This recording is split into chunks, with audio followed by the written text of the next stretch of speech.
Hey everyone, welcome back to another print on demand video. In today's video, I'm going to be giving you my best tips to get accepted to Amazon Merch on Demand. When it comes to selling print on demand t-shirts online, Amazon is the biggest print on demand platform out there. However, you have to apply to be a seller with them. With that being said, in this video, I'm going to take you through the application step by step and give you all of my best pointers to help you get accepted to become a seller. So the very first thing here is if you want to sell print on demand on Amazon's marketplace, you are looking specifically for Amazon Merch on Demand. This is what Amazon Merch on Demand's application page looks like. So once you found this page, you know that you are in the right place. Now, this is not to be confused with another way that you can sell on Amazon, which is with an Amazon Seller Central account. If you reach this page and you can see that you can sign up, but you have to pay monthly to be a seller, just know that this is to do Amazon FBA, which is fulfilled by Amazon. This is a totally different business model on Amazon. This is not what we are looking for. So I just wanted to make that very clear that what we are looking for is Amazon Merch on Demand. It is 100% free to be a seller to do this. All you have to do is sign up and apply and get accepted to be a seller. So with that being said, when you are a seller with Amazon Merch on Demand and you're selling print on demand t-shirts on their platform,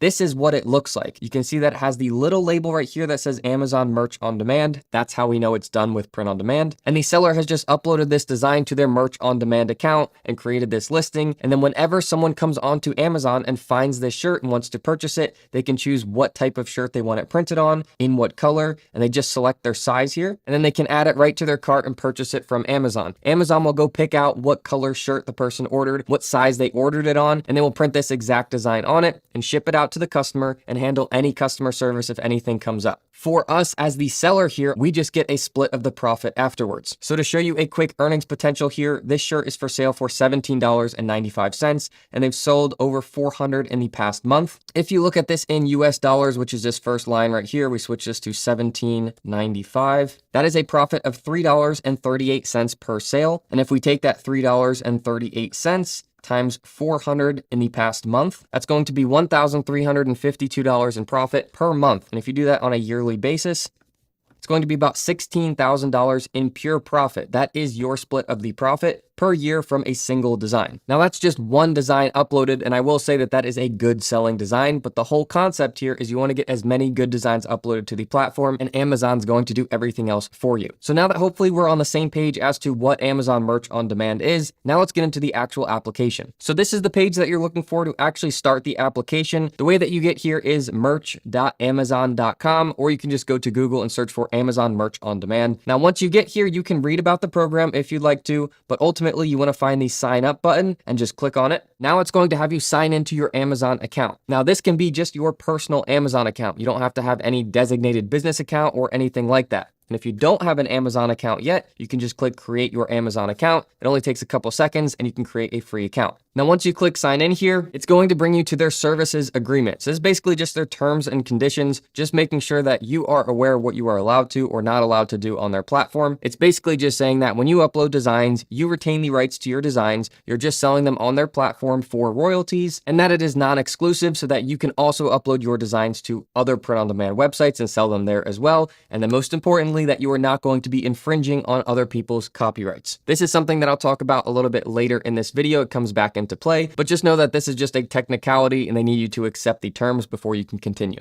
So once you've read through this, just go ahead and click accept. And now we're getting right into the application. So as we go through this application, it's actually very simple. There is the first stage, which we are looking at right now, which is kind of the logistical stage of the application. And then there's the second stage, which is the additional information, where that's where I'm going to have a lot of really good tips for you. So in this first stage, they're looking for contact information, your bank information on how to pay you, and then social security or tax information so that they can keep track of who they've paid so that you can pay tax on that profit. Now it looks intimidating the way that they have written it all here, but as we go through this and we click continue, it's actually very simple to do. So the very first question here is, are you an individual or are you a corporation? You can just select that you are an individual. Something that is really good to know is that when you are doing a print-on-demand business, you do not need to have a business entity set up. So you do not need to be a corporation. You can simply just be an individual without any extra steps. And then for the full name, just put your first and last name. And then the next question here is enter your address. So just click enter a new address. Click in on the country box up top and it'll give you a huge list of options here. Type in your address. and then type in your phone number next. And then lastly, in this section, just type in your email address. Now, keep in mind here, you can use your personal email. You don't need to set up anything separate. A quick pointer here, something that's made my life a lot easier, is to create a designated email address for all of your print-on-demand websites. And this can be just a free Gmail email address or something. But what this is going to do is all of your emails for print-on-demand will come to one specific inbox, and they don't get mixed in with all of your other personal emails. Now, just keep in mind, you can change this later. So if you just want to put your personal one in here for now, you can totally do that. So once you've got all this information filled out, just scroll down. So in this step, they're just asking you where to pay you your profits. So click in on this bank right here. It's going to give you the drop down of the countries. Just click on your country, and then scroll down here and just fill out the basic bank information. Again, you don't need to have a business bank account for this. Your personal one is fine. And two important things to know about the banking information. First is that Amazon will pay you through direct deposit, so your royalties will just hit your bank account automatically every month. That is super convenient. And second is that if your location of your bank is not supported in this application, you can go to payoneer.com and create a free account and use their global payment service.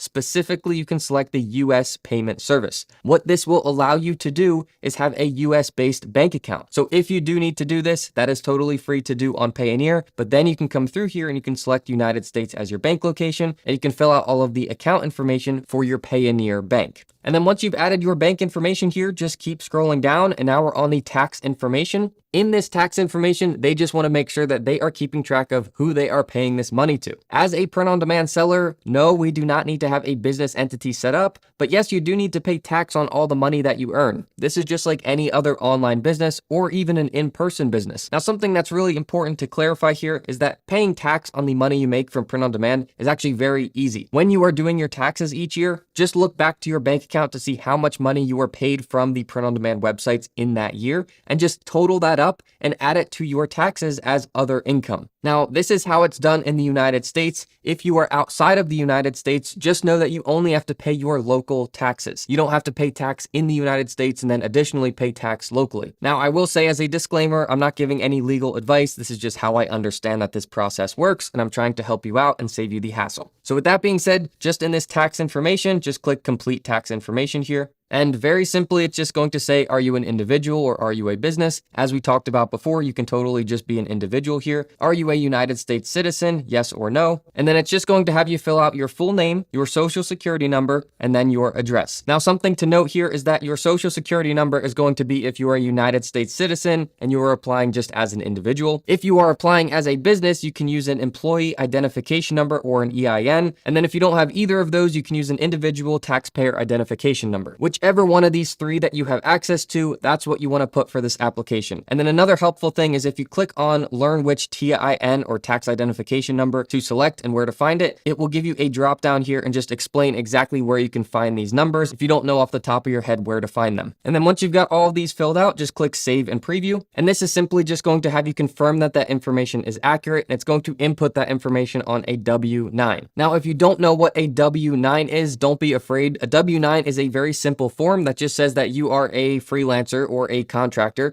and they're just getting your information formally to keep track of how much they've paid you. You're not committing to anything here. You're just going through these steps and formally giving them the information so that if they are going to approve your application, they have all of the information they already need to pay you your profits. So just scroll down to the bottom here and click submit form, and then you'll get a green check mark and you can just click exit interview. Okay, so once you've gotten this far, you can scroll all the way to the bottom of this page, and this is now going to say that you have filled out the logistical information. You've given them your contact information, you've given them your bank where they can pay you, and then you've given them the tax information so they can keep track of how much they paid you. Now we get into the good stuff in this application. You click save and continue. And this is going to bring you into the additional information section of this application. Now, this is the last step in the application, this page right here. So once we fill this out and we click send request, that is our application to Merch on Demand. So if you've made it past that first section of giving them your information on how to pay you, you are basically level with everyone else at this point. The way that you're going to stand out in the rest of the applications for Amazon Merch on Demand is with this section right here, and I'll tell you exactly what to put in it. Okay, so the first thing here is your industry type.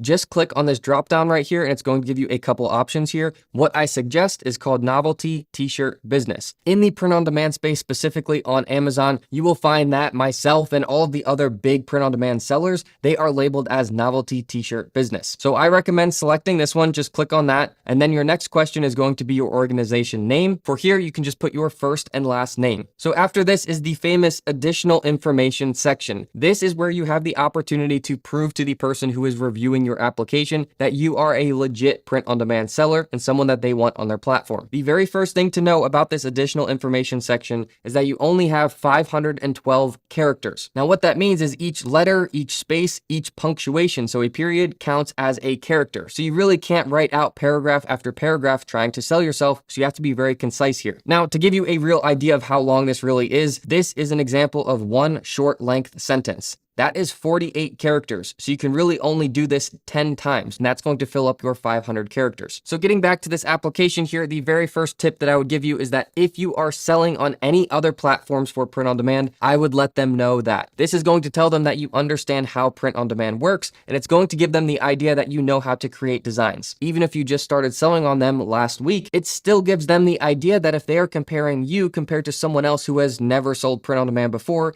the odds are that they're going to pick you because they think that you have more experience. Now, the second tip is that if you have any kind of following, whether that is online on social media or even offline in a community, let them know that you have an existing following that you are going to be promoting your designs to. Amazon is the largest print on demand platform out there, and it is in their best interest to keep it that way. So if you are bringing them external traffic to their platform to get more sales, that is going to give you a leg up from someone who doesn't have any existing traffic. Now, I will say on this one, you can get accepted without having a following, but if you do have one, definitely put it in this application. It's just really valuable information for them to know. The third tip I have for you is to let them know that you have read their services agreement and you agree to it. By putting this simple line in here, it tells them that you actually have read through their terms, you know what to do and what not to do on their platform, and you're not going to be a time-consuming headache seller. This is going to give your reviewer some peace of mind knowing that you are not going to be a problem on their platform. And then the fourth tip continues building off of that, is to let them know that you are well aware of copyright and trademark infringements, and in your designs, you pay attention to this to make sure that you are not infringing on any protected work. One of the biggest problems that Amazon faces themselves is that when sellers upload designs that have copyright or trademark infringements in them, Amazon has to flag them, review them, and then ultimately take them down. This not only puts Amazon at risk because it's for sale on their platform, but it's a time-consuming process. So by you telling them in your application, you are not going to do this, again, it's just going to give them peace of mind that you are not going to be a problem as a seller. The fifth tip I have for you is to explain to them that you are an artist, you create high quality designs, and you take pride in your work. In the most ideal world, Amazon only wants really high quality designs on their platform, just the ones that are going to sell and make them and make you money. So if you can give them the idea that you are going to be one of those sellers, that's going to help you in this application. And then the sixth tip for this application is a very quick one, is to make sure double, triple, quadruple check that you have no grammatical errors in your application. If you have typos in your application, it ruins all of your trust to the person that is reviewing your application. There's only 512 characters here, and if you can't read through that word by word and make sure that there are no typos, how are they going to trust everything else that you've said in that application? And then that brings us to the final tip that I have for you, which is probably the most important in this entire application, is to make sure that you are not begging to Amazon. You do not want to come across to the person reviewing your application as, please, please, please, I really need help. I really need to make more money. I need you to accept me. But rather, you want to come across as, hey, I'm a legitimate print-on-demand designer. I sell my products elsewhere, and I really would just like them to be available on Amazon as well. So as you are crafting your application, rewatch these tips until you can get it condensed into 500 characters. And then once you come back to this application, you don't need to fill in a website here. Just fill in the verification and then click Submit Request. Now, there are a couple really important things to know after you've clicked Submit Request, and that's what I'll get into right now. So the first thing is that they will email you back if you have been accepted or not, and this can happen as soon as 24 hours. That's the fastest that I've seen, or it can take 2 or 3 weeks. A lot of these emails end up in your spam folder, so make sure that you are checking your junk folder or your spam folder on your email, and the best way to just be 100% sure is to leave a tab open for merch.amazon.com on your computer, and then every day just go in and refresh that page. If it brings you right into your active account where you're able to upload designs, that means that the email got lost somewhere in your inbox, but you are accepted to be a seller and you can start right then. The second really important thing to know is that you can reapply as many times as you need to, but you just need to use a different email address. So in the beginning, when you are signing into your Amazon account to start that application, just use a different email address. It will allow you to start the application all over again. You can fill out all of the same logistical information. That's your contact, your bank, and your tax information. And then you can even use the same additional information. Now, talking to people in this space, I've heard of people getting in on the second or third try. The highest I've heard of was the 7th attempt and they got accepted. Nothing changed in the application. I think a lot of this just has to do with the timing of the application or who specifically was reviewing your application. Now, with that being said, kind of a small tip here is once you've crafted your entire additional information section of 500 characters, copy that and just paste it and save it somewhere on your computer. So when you're going back through your application, if you have to reapply the second time, you have it rewritten. You don't have to come up with it all over again. And then the last really important tips here is that once you do get accepted to Amazon Merch on Demand, first off, congratulations. That's going to be a really good email for you to see, but you are going to be started in their first tier, which means you only have 10 design slots that you can upload. Once you get your first 10 sales, you will then be bumped into the next tier. And the name of the game here is just to keep getting more sales, and it will keep allowing you to upload more and more designs. When you are in that first tier, just focus on putting in your absolute best designs. A really helpful tip for you here is if you're trying to get those sales really early on, there's two things you can do. If you're going into any trends or holidays or big events that are happening, try to put your 10 designs geared towards that holiday or that trend, and just know that you can swap these out. So if it hasn't sold, you can delete it and you can upload a new one in its place. And secondly, as far as I understand from reading all of the terms, you can purchase your own designs. So if you want to just expedite this process and get out of that first tier pretty much right away, you can create your listings and set the profit really low and then just purchase those yourself or send them to family or friends to purchase. And then those are going to count as your sales, but also you're going to get to see kind of samples. You're going to get to keep those shirts yourself. You're going to see what the design looks like and just get reassurance that you are selling a great product, but that's going to bump you into the next tier. And then the last big tip I have for you is once you start to tier up on Amazon Merch on Demand and you have a lot of slots open where you can upload a bunch of designs, focus on finding the low competition sub niches. If that kind of sounds like gibberish for you, I'm going to link a video down in the description, which is a full print on demand tutorial that explains how to find these low competition sub niches and what kinds of designs to be uploading. So guys, hopefully this video has been super helpful. I'll try to put some more helpful links down in the description below to help you even more. But if you have any questions, just let me know down in the comments. And if you enjoyed this video, please just give it a thumbs up. All right, guys, that's it for this one, and I will see you all in the next video.